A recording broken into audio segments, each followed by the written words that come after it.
दोस्तों अभी कुछ ही महीनों पहले नॉर्थ कोरिया के supreme leader Kim Jong Un Russia गए थे और वो व्लादिमीर पुतिन से मिलकर आए थे, जहां पर लोगों को ये मालूम चला कि भाई रशिया और नॉर्थ कोरिया लैंड के थ्रू भी पहुंचा जा सकता है, जहां तक किसी को मालूम नहीं था। मतलब वो सब यही सोचते थे बाय फ्लाइट जाया जा सकता है या फिर सी के थ्रू जाया जा सकता है, लेकिन वो बाय ट्रेन वहां पर चले गए, जो कि एक यूनिक चीज़ हमको मालूम चली, वरना इतना अंदाज़ा नहीं था। लेकिन अगर मान के देखो कि नॉर्थ कोरिया के सुप्रीम लीडर इंडिया आ जाए तो क्या होगा, मतलब एक विजिट पे ही आ जाए, चाहे 4 दिन की 5 दिन की, तो क्या होगा। हालांकि उनकी इमेज कोई अच्छी खासी नहीं है सारी दुनिया के अंदर, वो एक डिक्टेटर ही माने जाते हैं और नॉर्थ कोरिया की क्या हालत उन्होंने कर रखी है वो भी हमको बड़े अच्छे तरीके से मालूम है। लेकिन फिर भी अगर वो इंडिया आ जाते हैं तो उस इवेंट के अंदर क्या हो सकता है। हालांकि अगर हिस्टोरिकली आप देखो तो एक बहुत बड़ा इवेंट हो सकता है, क्योंकि किम जोंग उन अभी तक दूसरी कंट्री में बहुत ही कम गए हैं। ज़्यादातर वो सिंगापुर चले जाते हैं या फिर वो रशिया चले गए या फिर वो चाइना चले गए, मतलब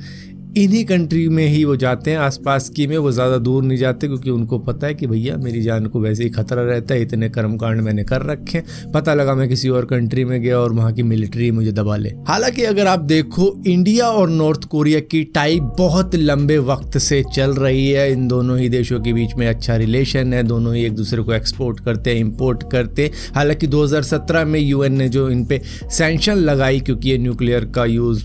अनलिमिटेड ही कर रहे थे, कभी किसी देश के ऊपर, हालांकि रोकी इन्होंने अभी भी नहीं है, अभी भी ये करे ही जा रहे हैं कि भैया जो भी इम्पोज लगाना है लगाओ, हमें तो जो करना है वो करना ही है। क्योंकि चाइना बाजू से सपोर्ट कर रहा है, रशिया उधर से सपोर्ट कर रहा है और इंडिया भी अभी भी शायद एक्सपोर्ट करता है, इनके साथ में जो भी ज़रूरी चीज़ें हैं वो भेजता है। लेकिन इस इवेंट का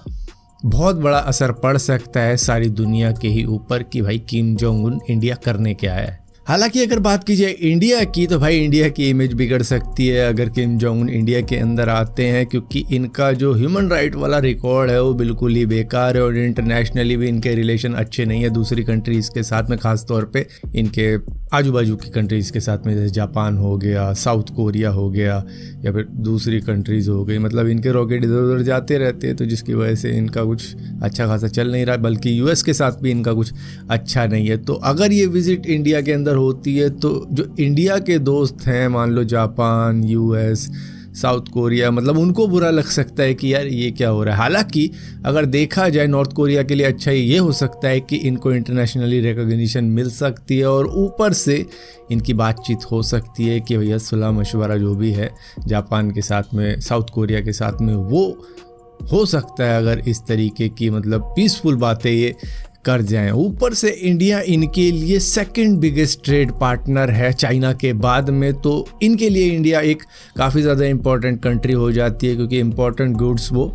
भेजता रहता है इनकी कंट्री के अंदर और इनसे भी थोड़ी बहुत ट्रेड है अपनी। अब अगर आप सोचोगे किम जोंग उन किन किन से मिलके आ रखे हैं, तो भैया फिलहाल के लिए चाइना के शी जिनपिंग से कई बार मिलके आ रखे हैं, साउथ कोरिया के प्रेसिडेंट मून जे इन से कई बार मिलके आ रखे हैं, डोनाल्ड ट्रंप से 2 बार मिलके आ रखे हैं जो कि यूएस के प्रेसिडेंट थे एक वक्त में, ली शिंग लॉन्ग जो कि सिंगापुर के प्राइम मिनिस्टर हैं उनके साथ में मिलके आ रखे हैं, वियतनाम के प्रेसिडेंट के साथ में मिल रखे हैं, रशिया के प्रेसिडेंट के साथ में मिल रखे हैं। तो भैया मेल मिलाप इनका हो रखा है आजू बाजू की कंट्रीज़ के साथ में। सबसे दूर की कंट्री इनके लिए यूएस रही है और उसके बावजूद भी इनके विचार कुछ बदले नहीं है यूएस के लिए, ये अक्सर उनको धमकी देते रहते हैं। और 2006 में यूरोपियन यूनियन ने इनके ऊपर सैंक्शन लगा दिए थे जिस तरीके से न्यूक्लियर वेपन प्रोग्राम चला रहे थे। यूएस ने भी कई बार इनको कह रखा है, जापान ने कह रखा है भैया हमारे सर के ऊपर से तुम मिसाइलें दागते रहते हो, वो कुछ अच्छी बात नहीं है। साउथ कोरिया के साथ में तो इनकी अनबन खैर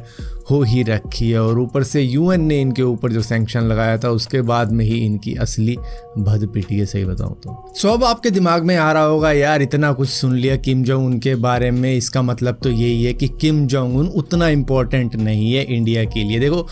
किसी भी देश का लीडर कैसा भी हो वो दूसरी कंट्री के लिए इम्पोर्टेंट होता ही है, डिप्लोमेटिकल रिलेशन के लिए, ट्रेड्स के लिए, रीजनल स्टेबिलिटी के लिए, इंटरनेशनल पॉलिटिक्स के लिए। अब आप देख रहे होंगे तालिबान के साथ में भी तो हमारी बातचीत चल रही है, तो मतलब ये सारी चीज़ें हैं और अच्छा रिलेशन है हमारा नॉर्थ कोरिया के साथ में काफ़ी लंबे समय से। इसी वजह से वहाँ पर हमारी एम्बेसी भी है प्योंगयांग के अंदर, जिसकी वजह से आप ट्रैवल कर पाते हो नॉर्थ कोरिया में। और ऊपर से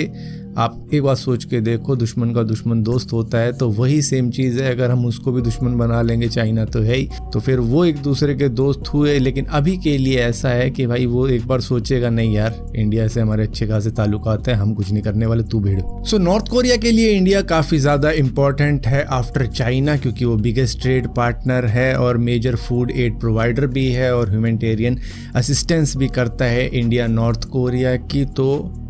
एक बड़ा इवेंट ज़रूर हो सकता है अगर किम जोंग उन इंडिया के अंदर आता है। हालांकि ऐसा होने वाला नहीं है, दूर दूर तक नहीं लगता कि ऐसा कभी होगा। लेकिन जब